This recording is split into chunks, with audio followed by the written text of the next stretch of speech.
may share mo ba uri ng mga sinabi ni Mark Lopez laban po sa inyo? Yes, sir. Last February 5, 2025, he posted it on his X account. Si Jay Tariela ang masigasig na nagbebenta niyan, sponsored by Biden administration. And also, last August 23, 2024, he said, patriotism my ass. Kayo kaya ang taksil sa bayan dahil sunod-sunuran kayo sa dikta ng Amerika. Booking na ang kawalang hiyaan mo, Jay Tariela. And Okay, then, yes. series of posts. Yeah. Let's ask him to comment on those. Mr. Mark Lopez, you're questioning the patriotism of one of our uniformed personnel. You describe him as a lapdog of the U.S. because he's fighting for the sovereignty of our country. So, where are you coming from?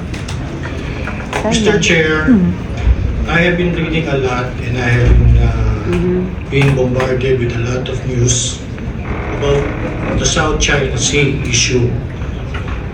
And among this news or information that I have been able to obtain is that the United States is using the Philippines to promote its agenda in the South China Sea.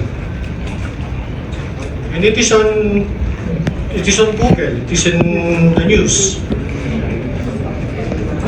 And Okay. the basis of my assertion about Commodore Tariela is very striking because yung pong ginagamit niya mga terms regarding the South China Sea issue is very similar to the United States propaganda regarding the South China Sea issue. And it is also on record that Commodore Tariela has been to the United States, has been is very supportive of the assertive transparency that is being propagated by the United States in the South China Sea. Okay, thank you very much, Mr. Mark Lopez. Matatanggap ka na Hindi ko ngayon. lang po,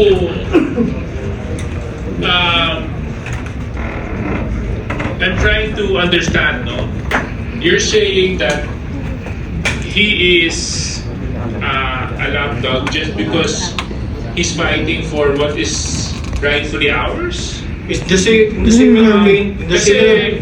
Kasi yun din naman po ang sinisigaw ng mga mamamayang Pilipino, atin po yun. Yun din po yung sinisigaw ng mga mangingisda na nanggagaling sa Zambales na araw-araw pinakawawa na binabangga ng mga Chinese militia vessels. Yun din naman po yung nararamdaman ng milyong-milyong Pilipino na yun po talaga ay para sa Pilipinas at pagmay-ari ng Pilipino. At ngayon po nakakalungkot, kanina nung ini-interpolate ni Congroj, pati yata yung Palawan, sinakop na rin ng China sa kanilang bagong press release. Now ito po ba dahil sa nais to ng US? I don't think so.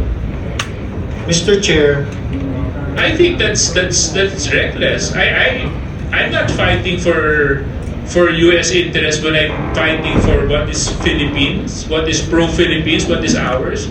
I'm fighting for the Philippine interest only. Mr. Chair, pwede ko po matanong, ano po ba yung atin na inagaw? Ulit? Ano po yung sa atin na inagaw? Ano po yung... Ano po yung ating territory na inagaw? O kinuha? What do you... wait. Mr. My Chair, point of order, my- please. Do we allow, Mr. Chair, I'm sorry, do we allow our resource person to ask question to one of the committee members here, Mr. Chair? Or should be the other way around? Yes, no, I don't mind. If you want to get into a debate with me, Mr. Lopez, about this, then I'm sure we can. But my point is, you're saying that just because I, for example, believe that that is rightfully owned and that is rightfully by the Philippines, and you're saying, and your logic is, I'm following US dictated narratives. Ganun po ba yun? Mr. Chair, the South China Sea issue po kasi is a very complex issue. And ang nakakalungkot po kasi, ang Pilipinas po ang ginagamit because of our strategic location. The South China Sea issue is a Anyway, Mr. Chair, can I request that that Mr. Lopez be refrained? I just wanted to find out where he was coming from, and he seems that his point is, tama po ba Mr. Lopez, dahil sa palagay ninyo ginagamit yung Pilipinas? Tama po? Tama po. So, yes, Mr. Carriera, can you continue? So, sir, this is a good example of how, like Mr. Lopez is countering our factual narrative in the West Philippines. And this is the reason why we need to counter fake news purveyor like Mr. Mark Lopez spreading wrong information about our fight in the West Philippines. Ito ang dahilan kung bakit ang hirap nating pagkaisahin ng mga Pilipino sa mga pagsasalita na katulad ni Mark Lopez na ganyan, that he never hesitates to call out aggressive actions of the People's Republic of China. And he appears to even side with the People's Republic of China's side. Ako, kunyari, nung tinitira ng water cannons yung mga mangingisda natin, masakit sa akin yun. Pag binabangga yung mga Coast Guard vessels natin na matambuhan ng Chinese vessels, masakit sa akin yun. Pag yung mga mangingisda natin na malilit ay hindi makapunta sa Bahong Masinloc, masakit sa akin yun. Ikaw ba, Mark Lopez, nararamdaman niyo rin yun? Sir, yes, masakit nga po yun. Masakit po yun pag ginagawa po yun ng China. Masakit po yun pag ginagawa po yun ng Vietnam. Masakit po yun pag ginagawa po yun ng Malaysia. Pero yun po ang nature ng beast sa South China Sea eh. Okay. Anyway, Tayo rin po, sir. Mr. Chairman, Tayo rin po nagwa-water cannon, Mr. Chair. again, Mr. Lopez, may I ask, saan po nyo nakuha yung information na yun? From what I know, I haven't heard of any news that nag-water cannon ang Pilipinas sa China. Ang point ko po, sir, yun po, Recording in progress. ang point ko po, So sir, let us go to the that's fake news, Mr. statement Chairman. that what you Mr. said. Chairman, that's fake news. Yes, that is why, just a point of clarification. You mentioned earlier that ang Pilipinas nag-water cannon din sa China. May I know where did you get that information? Was it in the news? Mr. Chair, wala po ako sinabing nag-water cannon sa China. Hindi, sinabi nyo Hindi, ang sinabi ko po nag-water cannon din po sa Pilipinas. Mr. Mark Lopez, pwede natin i-review yung tape. We are at the record. Kasasabi mo lang yun. At saka, did I hear it right? That he said na nag-water cannon din tayo sa China? Nag-water cannon na. Nag-water cannon. Nag-water cannon po tayo. Pero, Mr. Chairman, pero Mr. Lopez, So ang Mr. topic Lopez, is about the Apo, Philippines and Mr. Chair. China. Yes, sir. makinig ka po, please. Kasi po, the issue has to do with West Philippine Sea, the problem with China. Now, nung pinention D.S. Suarez about the water cannons, nagsalita ka na tayo din, nag-water cannon. Saan yun? Water cannon saan? Kasi yung pinag-usapan natin dito is the West Philippine Sea. Now, tama ka. Hindi mo sinabi na nag-water cannon ang Pilipinas sa China. But ang pinag-usapan natin dito is all about the West Philippine Sea. Now, ano yung sinasabi mo water cannon? Mr. Chair, I premised my statement po kasi kanina sinabi ko po that the South China Sea issue is a complex issue involved. Sandali po. Please answer my question. Nako. What do you mean that the Philippines is using water cannon? Kasi po yung water cannon is a facility. Huwag ka magpalusot. Opo. Huwag ka magpalusot. I warn you. You're under law. Ang water cannon Sagutin po, mo where you refer that water cannon. The hindi po, dimension. ang water cannon na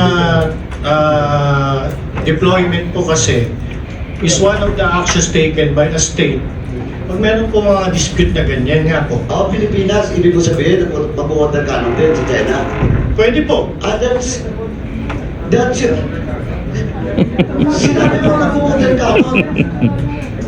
Mr. Chair, wala akong sinabi ng Pilipinas na ginatarkano ng isang kalabang state. Ang sinabi ko Andre po, pagkanto na mapagpapalipin, this will be your last warning. Our hands will sign with contempt. This is your last warning. You're under oath. Opo. What do you mean that the Philippines is using water cannon? Mr. Chair, ang sinabi ko nga po, ang Pilipinas po, nag-water cannon, pwede po mag-water cannon. Ay, hindi. Hindi, iba yun. Ganon. Mr. Chair, sige po, mag-apologize po ako. Mali po ako, kasi po, fake news po ako. Ang sinasabi ko lang po, pwede po ang water cannon sa South China Sea issue. Hindi, ganito lang po. Fake news po ako. And then, ang sinabi mo, what you said, nag-water cannon, Mr. Chair. Opo, And if ko po. you want, Inaadmin ko po.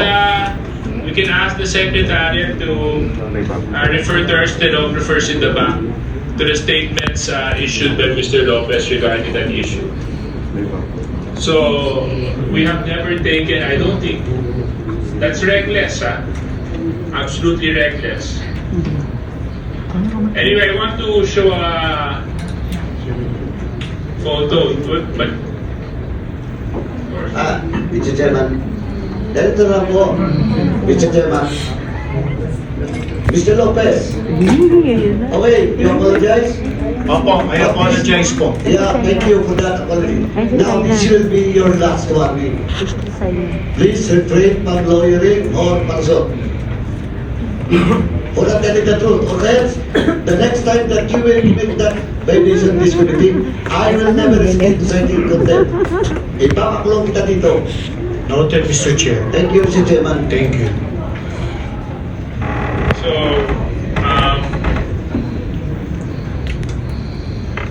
I find it a little bit disturbing na Dinivert yung usapan eh. Filipino na, Dinivert lang. I mean, Yeah, go back to the of all point of things that interaction. can come from a fellow Filipino, yung hindi ba natin pagmamalasakitan yung kapwa Pilipino. Medyo, maring hindi tayo magkaisa sa mga political positions natin. Kasi lang kung Pilipinas na ang pinag-uusapan, dapat no questions asked. Isang bansa lang, isang bandila lang tayo. Anyway,